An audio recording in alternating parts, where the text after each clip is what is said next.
In this chapter, we are going to learn how to design and implement methods.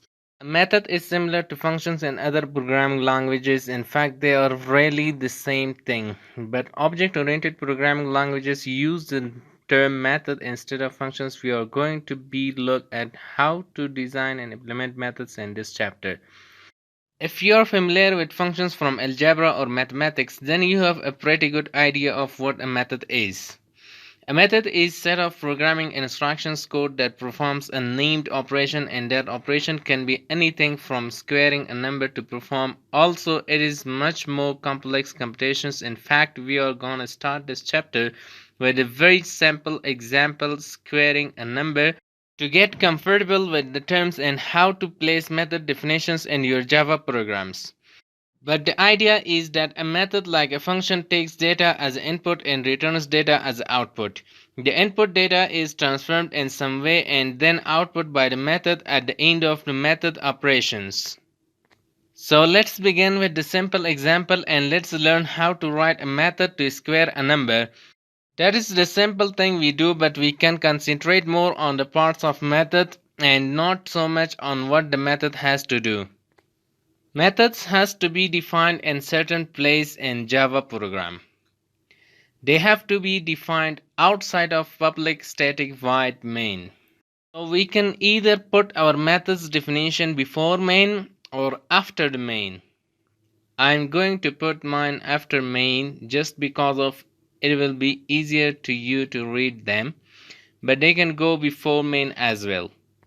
If you create a method that is not the part of the other object, then we start the method definition with the keyword static. And static has a lot of definitions. I'm going to postpone those definitions for now, but just understand that an independent method in a Java program has to begin with keyword static. After that, the next part of the method definition is the return type of the method. What I mean by that is the return type of the data that is going to be returned. So if you are working with integers, then you are going to return integer, then your return type is int. If you are working with string, then your return type is string or char or double or whatever the data type is. Our square method is going to return int, so that is going to be our return data type, and follow that with the name of the method. So we are going to call our square because we want to square a number. So that is the third part. Next we provide data that we want to the method to transform in some way. This is called a parameter. Methods can have multiple parameters, but we are going to start off with a single parameter.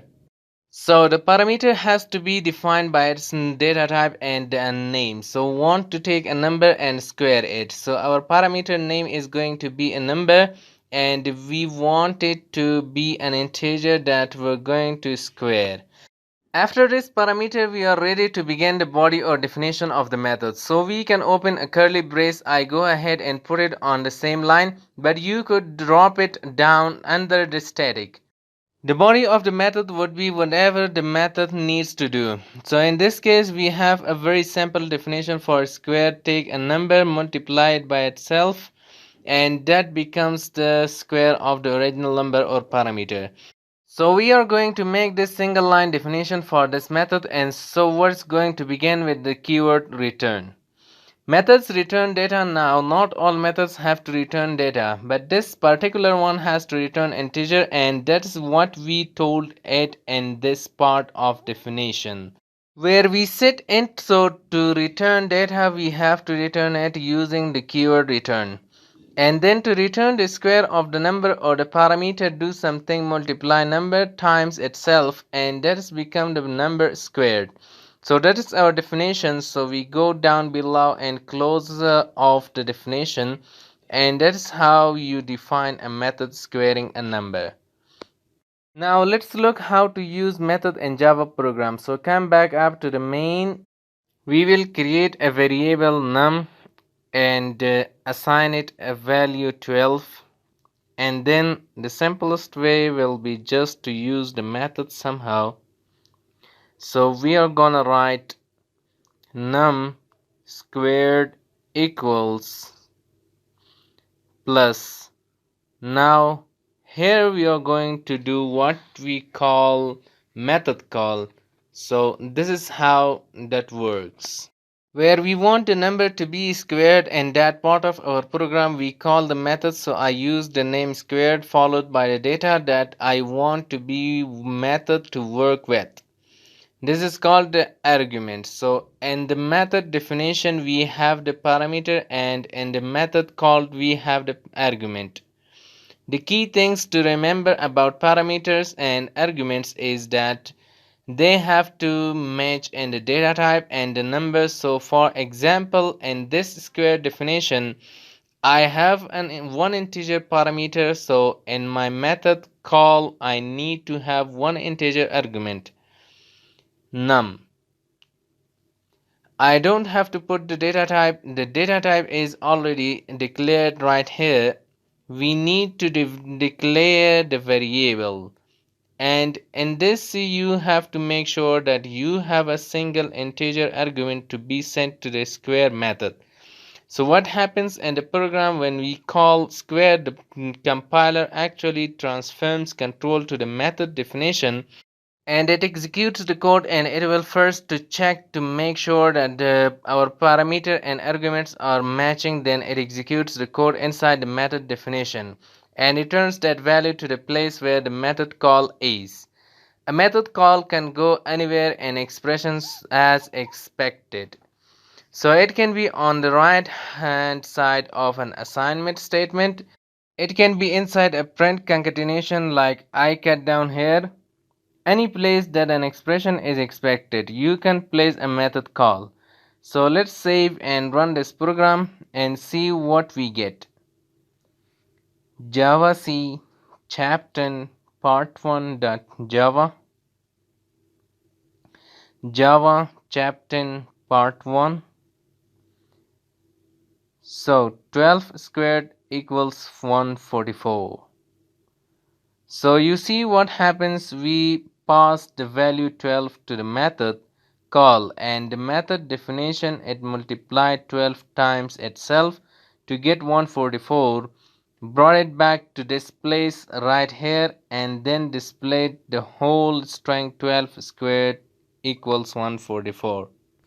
So that is a brief overview of how methods works. Let's go over the terms one more time. A method call begins with the keyword static if a method is not attached to an object or class.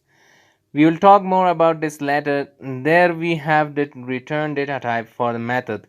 Not all methods has to have return data types. You can have a method that performs a task without returning data. That's called void method. We will talk about this later in this chapter. And that is followed by the method name. After the method name it comes the parameter or parameters that consisting of data that were passing to the method. This is also called the parameter list because it could be one or more, and actually it can be zero. You don't have to pass parameters, but a lot of times you will. Then after that is the method body, which begins with the open curly brace and whatever code we need to perform the task of the method somewhere in the method definition. If it is a data returning method, which is one is we declared int right here, it has to be what we call return statement. In this case our whole method definition is return statement, because we are simply gonna return the parameter multiplied times itself. Then to use the method we simply had a method call where we call the name of the method followed by an argument, where argument matches the parameter list. So square has one integer parameter, so the method call square that is to have one integer argument. So that's all wraps up this lesson on methods. In the next lesson we will look a little more on depth in declaring and using methods.